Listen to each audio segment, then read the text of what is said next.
Mga brothers, dahil sa taas ng gasolina ngayon sa merkado, maghahanap ka talaga ng isang matipid na scooter pagdating sa konsumo sa gasolina. At syempre, yung maaasahan mo sa pang-araw-araw na gamitan pagdating sa trabaho, negosyo, o panghanap buhay as a rider. Kaya mga brad, meron tayo rito mga hinandang scooter na siguradong magugustuhan nyo dahil sa pagiging tipid nito sa fuel consumption. So bago tayo magpatuloy mga brothers, kung bago lang kayo dito sa ating YouTube channel, huwag niyo pong kakalimutan mag-subscribe at i-like ang ating video. At kung dito naman po kayo sa Facebook nanonood, pwede na po kayo mag-follow at i-share naman ang ating episode at maraming salamat na agad. So mga brothers, let's go! Sa go!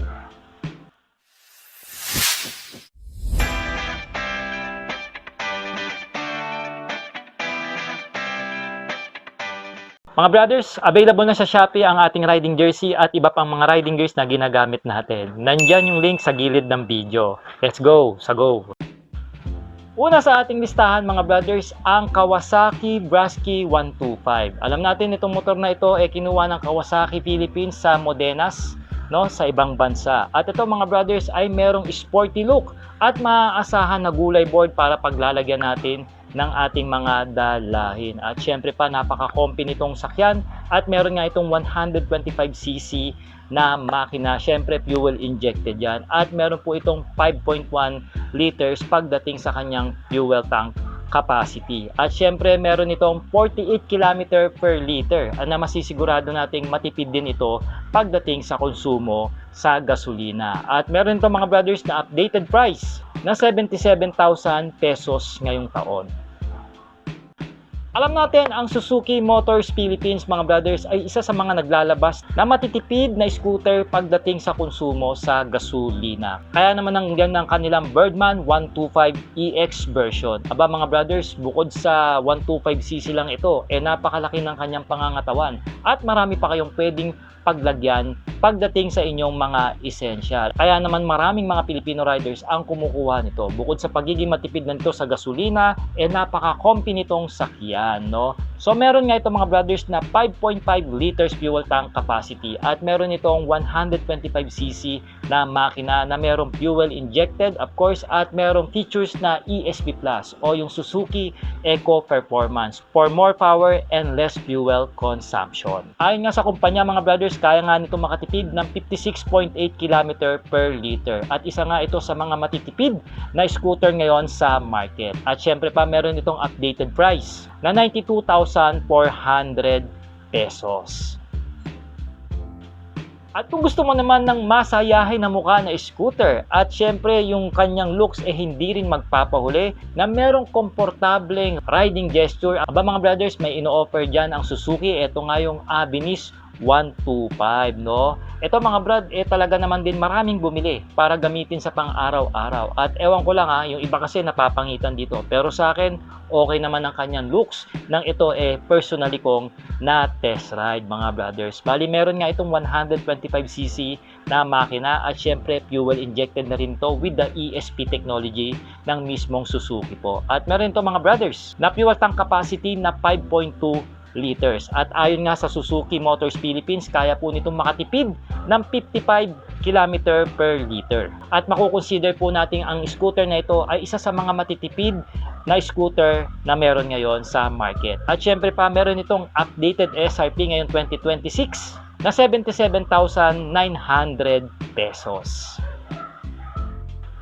At kung diehard fans ka talaga ng Suzuki at naghahanap ka ng isang compact na scooter, aba, ito talaga ang para sa'yo, the SkyDrive Sports 115 mga brothers. Isa itong compact scooter na maaasahan mo sa mga makikipot na daan, especially kung sa mga loobang ka nakatira o madalas ka mag-parking sa mga masisikip na senaryo. At ito mga brothers, kahit maliit ito, makakapaglagay ka pa rin ng iyong mga dalahin dahil meron itong gulay board at meron itong utility hook. Meron nga itong 113cc na air-cooled engine. At course, meron din itong fuel injected pagdating sa kanyang fuel system na naka-ESP rin ng mismong Suzuki mga brad. Kaya naman ito ay kaya makatipid ng 50 to 55 km per liter. Napakatipid nito. Nang na-test ride ko ito, parang hindi nga nagbawas yung kanyang gasolina mga brothers. At syempre pa, meron itong 3.6 fuel tank capacity. No, ito hindi naman kalakihan yung tangke niya, pero sa sobrang tipid niya siguradong malayo-layo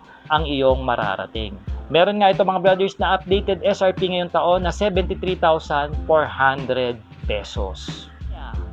This time around, pag-usapan natin ang mga model units ng Yamaha. Ito nga yung Mio series nila. Alam natin, pagdating sa katipiran, nangunguna rin ang Yamaha sa scooter, mga brother. Kaya naman ang dami nilang variant pagdating sa 125cc. Kasi nga, yun ang sweet spot dito sa Philippine market. Kung gusto mong makatipid pagdating sa konsumo sa gasolina, and yet hindi ka mabibitin sa performance. Kaya naman mga brad, nandito ang MIUI 125.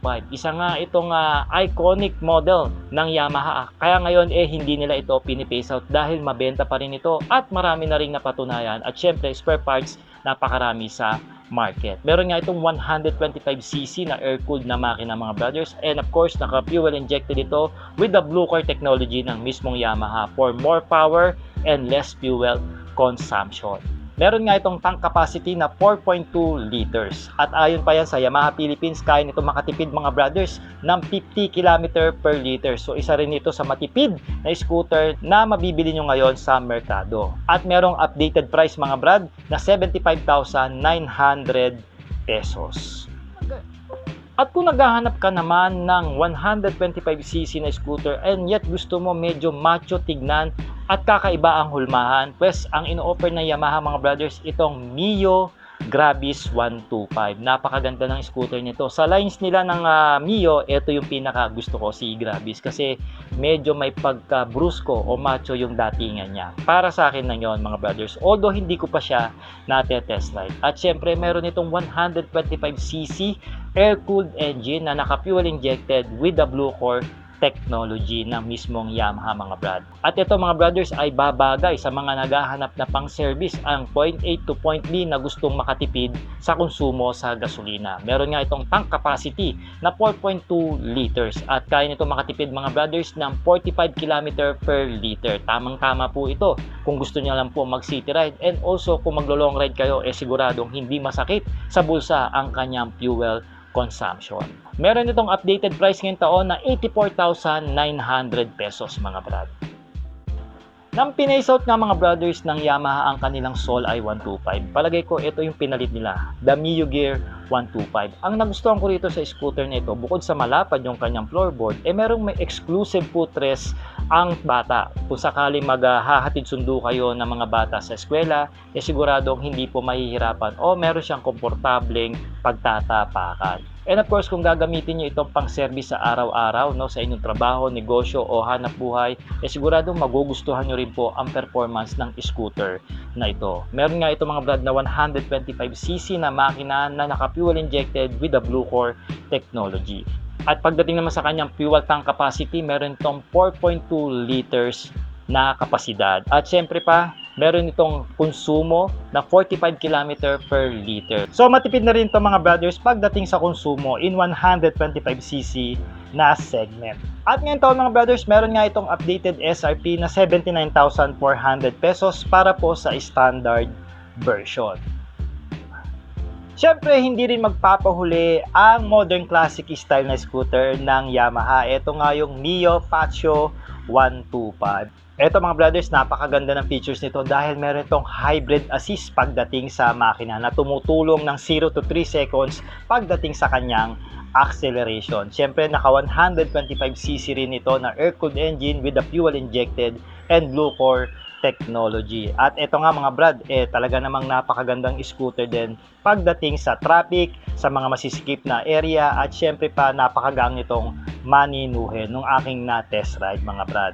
Malapad ang floorboard, mayroon kang sasabitan dahil meron siyang utility hook, at syempre yung kanyang looks, very classy at retro ang datingan mga brothers. 5.1 nga ang kanyang fuel tank capacity mga brothers, at kaya nito makatipid mga brad ng 55 km per liter. So I guess ito yung pinakamatipid na scooter ng Yamaha na ma-offer nila ngayon sa market. At ngayon mga brothers ay meron itong updated price na 93,900 pesos.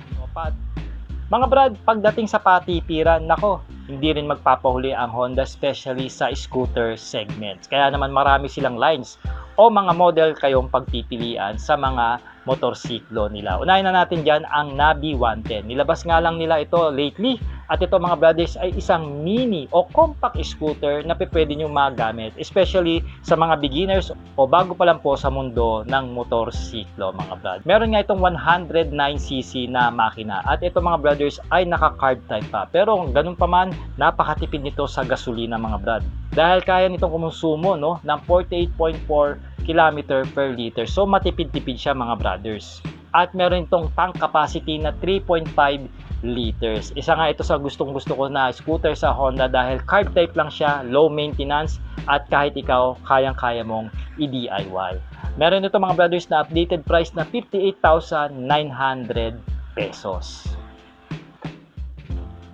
Ang Beat 110 na mga brothers ang isa sa mabentang na ilabas na scooter ng Honda, dahil nga naman bukod sa pagiging compact ang kanyang body, at syempre pa ang pinagmamalaki ng Beat 110 napakatipid nito sa gasolina. Dahil ito merong range na 58.2 km per liter o di ba magsi-60 na. Tapos yung kanyang fuel tank capacity ay umaabot ng 4 liters mga brothers. Meron nga ito mga brothers na 109cc to be exact. At ito ay naka-air-cooled at gumagamit ng PGM-FI ng mismong Honda. At mga brad, ito ay naglabas na naman ng panibagong version sa ibang bansa and hopefully madala ito ng Honda Philippines. At ito mga brothers ay merong updated price na 74,500 pesos. Next naman mga brothers, ang naging trending na scooter ng Honda at parating ubos sa mga dealer mga brother. Ito nga yung si Giorno 125. Aba mga brad, kasi napaka-pogi naman ito sa pagiging Italian, modern classic style na scooter. Kaya naman talagang mabenta ito. Until now, lagi nang walang stock. Kung meron man lang, napakabihira. Ito mga brothers ay gumagamit ng 125cc at newly improve ito dahil naka 4 valves ito mga brothers at naka liquid cooled pa. At ito mga brad naka PGM FI din ng Honda. Siyempre mga brad, napaka-comfy nitong sakyan nung aking naupuan at na-test ride mga brothers. At sa looks, hindi ito malalaos mga brad. Meron nga ito mga brothers na fuel tank capacity na 5.4 liters. At may claim nga rito ang Honda Philippines na kaya nito makatipid ng 47 km per liter. At ito mga brothers ay merong SRP na 101,900 pesos. At syempre mga brothers, ang panghuli sa ating listahan, ang pambansang scooter pagdating sa 125cc dito sa Pilipinas, ang walang kamatayan na Honda Click 125. Version 4 na nga ito mga brothers, mas pinaangas ang itsura at dinagdagan pa nila yan ng features mga brad. Ito na siguro ang naging household brand natin pagdating sa 125cc na scooter dahil talagang mabenta ang scooter nito at maraming bumibili. Bukod sa kanyang overall body design na napakaangas at ito may mga latest features na napakasulit pagdating sa kanyang price point mga brad. Meron nga itong 125cc mga brothers na naka-liquid cooled ang makina kaya naman malakas-lakas ang performance nito. Bukod pa dyan, kaya nito makatipid mga brothers ng 50.7 km per liter. At lumalaki po ang tangke nito ng 5.5 liters mga brothers. At ngayong taon mga brothers, meron itong updated SRP na 86,900 pesos para po sa Smart Edition. At pagdating naman sa kanyang standard version, meron itong SRP na 82,400 pesos. At syempre pa, kung gusto niyo po mag-avail ng online financing, pwede ko po kayong ma-assist kung ano po yung mga motorsiklo na gusto niyo dyan. Kaya naman pwede niyo akong i-chat sa ating Facebook page, yan po ang Sork Moto, o kaya naman mag-call and text sa ating cellphone number para ma-assist ko po kayo pagdating sa kanyang terms and also sa mga requirements na kailangan po pag nag-apply kayo online. So mga brothers, mag-comment naman kayo kung anong scooter po ang nagustuhan nyo dyan at pag-usapan natin yan sa comment section. At ano-ano pa ba ang gusto nyong gawan ng Moto Canvas na matitipid na motorsiklo na meron tayo ngayon sa market. Hopefully, gawa naman natin ang mga underbone category. So mga brothers, once again, ako po si Sork Moto, ang inyong ahente pagdating sa motorsiklo. Alright.